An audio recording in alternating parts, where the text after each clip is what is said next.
Hello, this video tutorial is to assist you using the TI-83 and the TI-84 graphing calculators where entering data in a list, delete a single entry, delete an entire list, and recover an entire list when deleted.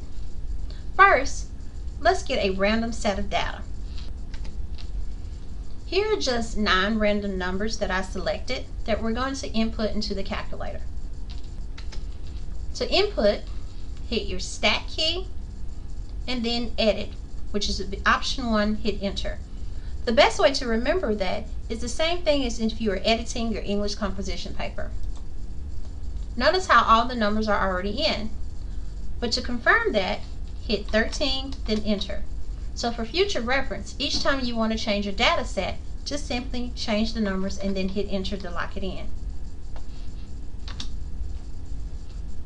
If you want to delete a single entry, whatever one you choose to select, simply select it, then hit DEL for delete. Notice how it has now been deleted. If you actually need to retrieve that, you actually have to retype the number itself again.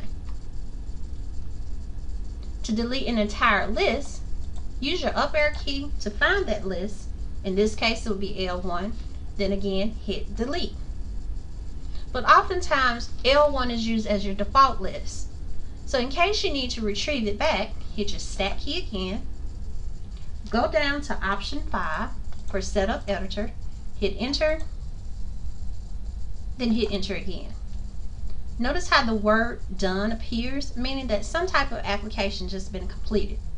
So we're going to hit Stat once again, hit Edit, which is option 1, Enter, and notice how L1 now reappears.